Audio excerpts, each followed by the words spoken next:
This channel does not promote any violent, harmful, or illegal activities. All content provided by this channel is meant for an educational purpose only. পাঁচ কথা শুরুতে সন্দেশখালীর কথা অবশ্যই বলতে হয়। সন্দেশখালীর দিকে অবশ্যই নজর রাখতে হয়। বছরের শুরুতে সন্দেশখালীতে আন্দোলনের ঢেউ তুলেছিলেন স্থানীয় মহিলারা। আমরা সবাই জানি সে কথা। শাহজাহান বাহিনীর বিরুদ্ধে নির্যাতনের অভিযোগ উঠেছিল। সেই আন্দোলন এখন অনেকটাই স্তীমিত। অবশেষে বছর শেষে মুখ্যমন্ত্রী সন্দেশখালীতে সভা মঞ্চে দাঁড়িয়ে মহিলাদের মুখ্যমন্ত্রীর পরামর্শ, দুষ্টু লোকের খপ্পরে পড়বেন না। সন্দেশখালীতে দুষ্টু লোক ছিল, তাহলে মেনেই নিলেন মুখ্যমন্ত্রী।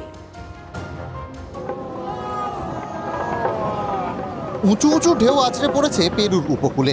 কোথাও 13 ফুট, কোথাও 10 ফুটের ঢেউ। বেসামাল তট, তছনছ মাছ ধরার নৌকো। বছর শেষে বড় বিপর্যয়। সাগর পাড়ের পেরু থেকে কাট্টু নদী পাড়ের সন্দেশখালী। বছরের শুরুতেই আন্দোলনের ঢেউ দেখেছিল উত্তর 24 পরগনার এই জনপদ। ঝাঁটা লাঠিহাটে রাস্তায় বেরিয়ে এসেছিলেন মহিলারা, মুখে বিস্ফোরক অভিযোগ। আমাদের মানসোনার পার্টি অফিসে ডেকে নিয়ে আমাদের সারা রাত করে রেখে ভোরবেলা ছেড়ে দেবে, বলো পিঠা পার্বণ করো, আর নাহলে যদি মুখ খোলো তোমাদের সারা থাম করাবো। মায়েদের তো ইজ্জত নিয়ে গেছে, মায়েরা তো রাস্তায় নেমেছে। ওরা পিঠে করেনি যে বলছে তাকে আমি চ্যালেঞ্জ নিয়ে বলছি, পিঠে আমাদের করতে হয়েছে। আরও পিঠে করানো করবো না বলেছি, যেই হুমকি দিয়েছে, শুধু মেয়েদেরকে রাখতো। সেই আন্দোলনের পর একদিনও সন্দেশখালী যাননি মুখ্যমন্ত্রী মমতা বন্দ্যোপাধ্যায়। বছর শেষে সন্দেশখালীতে দাঁড়িয়ে মুখ্যমন্ত্রীর মুখে পিঠে পার্বণ। পিঠে পালো হচ্ছে মা বোনেরা, পৌষ পার্বণ হচ্ছে, মেলা হচ্ছে, পিঠে পার্বণ হবে। কোনো দুষ্টু লোকের খপ্পরে পড়বেন না।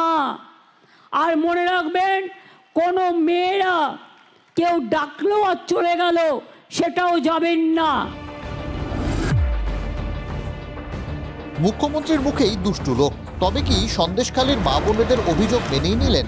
যদিও অপপ্রচারের পুরনো অভিযোগেই শান দিয়েছেন মমতা বন্দ্যোপাধ্যায়। আমি জানি এখানে অনেক টাকার অঙ্কের খেলা হয়েছে, পরে দেখলেন তো সবটাই ভাওতা। মিথ্যা বেশি দিন চলে না। কুৎসা বিদায় হোক, অপপ্রচার বিদায় হোক, চক্রান্ত বিদায় হোক। সবই কি অপপ্রচার? যদি তাই হয় তাহলে মুখ্যমন্ত্রী দুষ্টু লোকের কথাই বা বললেন কেন? রাজ্য রাজনীতিতেও জোর তাল ঠোকাঠুকি। যখন সন্দেশখালীর মা বোনেরা অত্যাচারিত হচ্ছিল দীর্ঘদিন ধরে, তাদের জমি লুট হচ্ছিল, শারীরিক অত্যাচার হচ্ছিল, তাদেরকে মাঝরাত্রে পার্টি অফিসে নিয়ে গিয়ে পিঠা তৈরি করা হবে। সেদিন মুখ্যমন্ত্রী যাননি।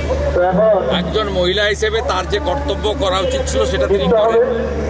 উল্টো দিকে বিধানসভায় দাঁড়িয়ে তিনি শাহজাহানকে সমর্থন করেছেন। পুরো পশ্চিমবাংলাতে যেখানেই মাননীয়া যান, আগের থেকে যে তৃণমূলের ক্যাডারদেরকে সিভিক ভলেন্টিয়ারের কাজ দিয়ে রেখেছেন, এবং তাদের মূল কাজ হচ্ছে তৃণমূলের যে যেখানে যেখানে সভা হবে, মুখ্যমন্ত্রী এবং তার ভাইপোর সেখানে ভিড় জোটানো, নিজেকে দাঁড় করিয়ে দেওয়া সিভিল ড্রেসে। সভার একেবারে শেষে মুখ্যমন্ত্রী বলেছেন, সন্দেশখালীতে একটা ঘটনা ঘটলে আমার কানে আসবে 1 সেকেন্ডের মধ্যে। পাহারাদারিতে ফাঁকির অভিযোগ তুলেই সরব হয়েছিলেন সন্দেশখালীর মহিলারা। ইডি শাহজাহানের বাড়িতে তল্লাশিতে না গেলে বাংলা কি এই অভিযোগগুলো শুনতে পেত? দীক্ষা ও সুমনের রিপোর্ট, TV9 বাংলা।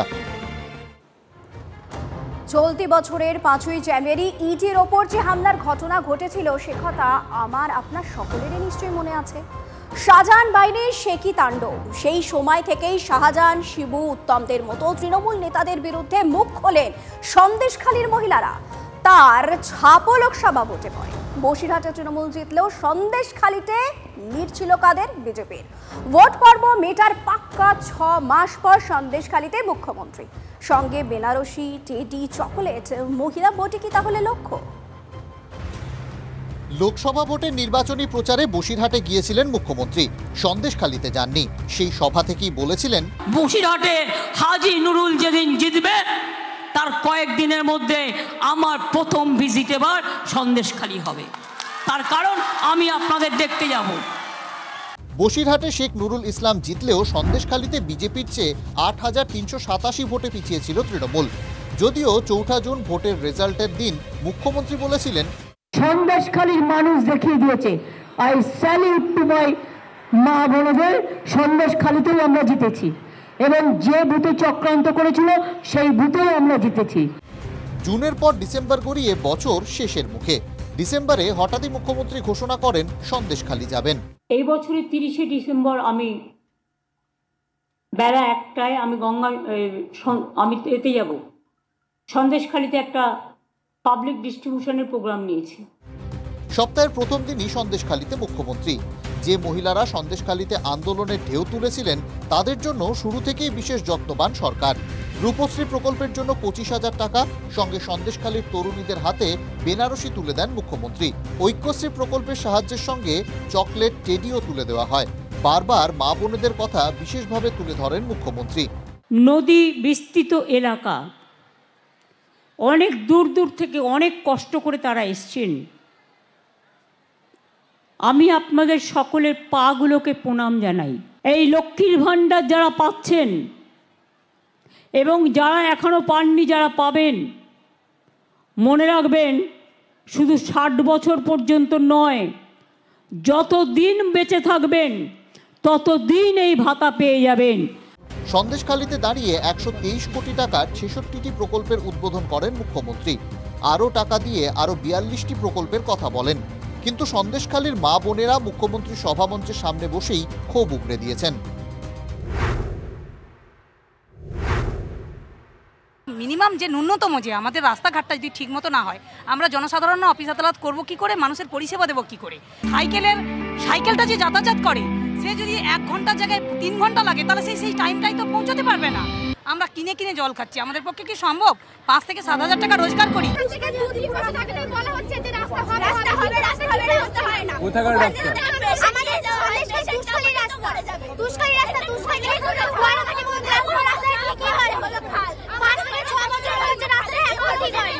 আমাদের আর একটু দাবি ছিল, যেটুকু আমরা আশা করে এসেছিলাম সেটুকুটা পূরণ হয়নি আর কি। আমাদের রাস্তাঘাট তো খুবই তো খারাপ, আমরা বৃদ্ধরাই তো কোমর মাথা ভেঙে যাবে, খুবই খারাপ হয়ে গেছে, চলার মতো নেই। ওদের জল বাড়িতে পাইনি।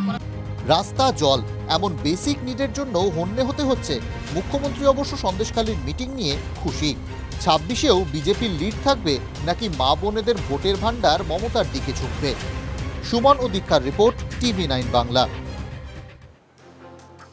পয়সা দেবেন না, এই কথা বারবার রাজ্যের মুখ্যমন্ত্রী মমতা বন্দ্যোপাধ্যায়কে কেন বলতে হচ্ছে? কেন এই বার্তা দলীয় কর্মী সমর্থকদের উদ্দেশ্যে তাকে দিতে হচ্ছে? আগেই বলেছিলেন টাকা তোলার মাস্টার চাই না, পয়সা দেবেন না। এই কথাগুলো আবার বলতে হচ্ছে তাকে, কিন্তু কেন? শুভেন্দু অধিকারী কি বলেন? বারবার তিনি একটাই কথা বলেন, টাকা মারার কোম্পানি। তাই কি খোঁচা লাগছে তৃণমূলের গায়ে? এই সমস্ত নানা প্রশ্ন উঠতে শুরু করেছে ইতিমধ্যেই। পয়সা দেবেন না, কিন্তু বারবার মমতা বন্দ্যোপাধ্যায় বার্তা দিয়েছেন। কখনো তিনি দলীয় সংগঠনের কোনো অনুষ্ঠানে উপস্থিত থেকে বলেছেন, তো কখনো বা সন্দেশখালীতে দাঁড়িয়ে বলছেন। কিন্তু প্রশ্ন উঠছে বারবার, এই বার্তা তৃণমূল সুপ্রিমোকে কেন দিতে হচ্ছে?